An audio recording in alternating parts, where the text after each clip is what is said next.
jina la Yesu Kristo. Jioni ya leo tuko na ujumbe kwa ajili yako.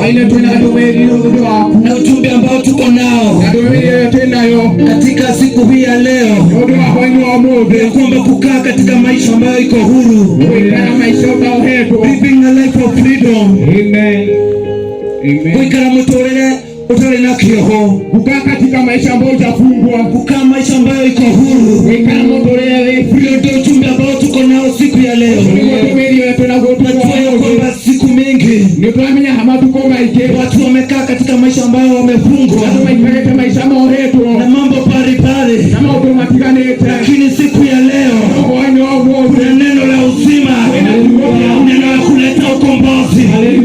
Kuna neno siku ya leo la kubadilisha maisha yako. Kuna neno siku ya leo la kufungua maisha yako, la kufungua hatima yako, la kufungua biashara yako, la kufungua familia yako, la kufungua hata kazi yako, hata kufungua hata watoto wako, hata kufungua hata masomo yako.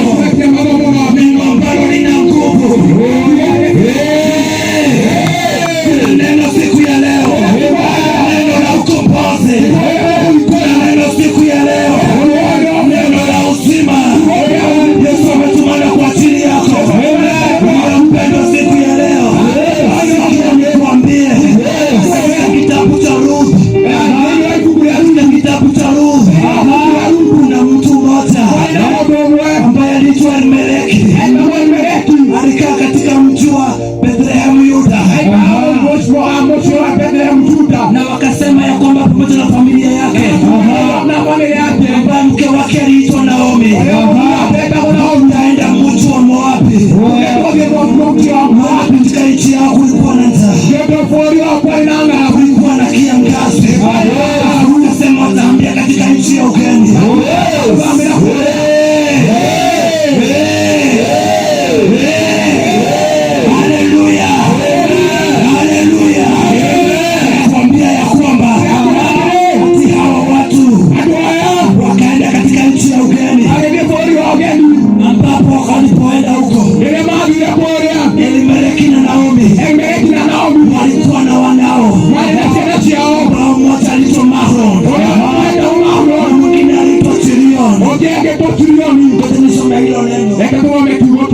Nasema maneno yangu. Haleluya. Haleluya. Haleluya. Ruth. Ibuku ya Ruth kuanzia moja kwa ajili ya hao yemwe. Nasema ya kwamba that in the days when the judges ruled, there was famine in the land. So man from Bethlehem in Judah, together with his wife and 2 sons, went to live for a while in the country of Moab. The man's name was Elimelech, and his wife's name was Naomi. And the names of his 2 sons were Mahlon and Chilion. They were Ephrathites from Bethlehem, Judah, and they went to Moab and lived there. Now Elimelech, now husband, died, and she was left with her 2 sons. They married Moabite women, one named Orpah and other Ruth. And after they had lived about 10 years, both Mahlon and Chilion also died, and Naomi was left with her 2 sons and her husband. When Naomi had in Moab that the Lord had come to the aid of his people by providing food for them, she and her daughters-in-law prepared to return home from there with her 2 daughters-in-law. She left the place where she had been living and set out on the road that would take them back to the land of Judah. Then Naomi said to her 2 daughters-in-law, "Go back, each of you, to your mother's home. May the Lord show you kindness as you have shown kindness to your dead husband and to me. May the Lord grant that each of you will find rest in the home of another husband." Then they wept aloud and said to her, "We will go back with you to your people." But Naomi said, "Return home, my daughters. Why would you come with me? I am going to have any more sons who could become your husband. Return home my daughters, I am too old to have another husband. Even I thought there was still hope. There was still hope for me. Even I had a husband tonight and then gave birth to sons. Would you wait until they grew up? Would you remain unmarried for them? No, my daughters.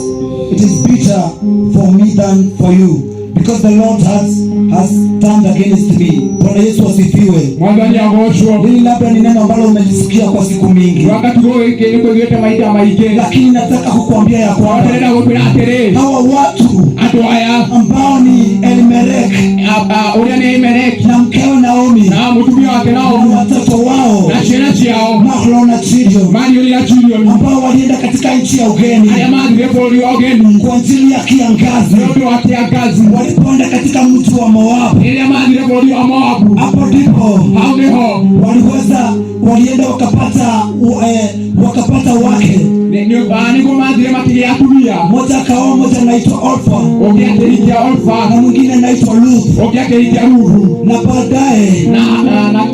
baadaye wazee wao wakaweza kukufa, maana huko kulikuwa na madhabahu ya vifo.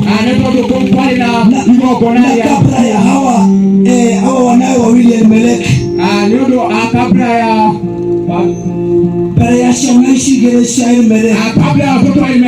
Mahlon na Chilion mbele ya makuche kabla wamechakufa, Elimelech ni akuite mbele. Elimelech alikuwa shakufa. Elimelech ni akuite mbele. Elimelech alikuwa shakufa kabla, because of the altars that have been done. Kabla mambo kuna mali hado harea. Baadaye ndipo watoto wakakufa. Ndio achana chakule. Na watu walikuwa wanabaki kuwa wajane. Ndio watu ya marefu wajane. Kulikuwa na madhabahu huko. Nilikuwa nani kwa kuna madhabahu ya giza ya vifo. Hiyo kuna ya ambayo ilikuwa imewafunga. Ilikuwa imewafunga, lakini ikafika wakati wakasema ya kwamba tutarudi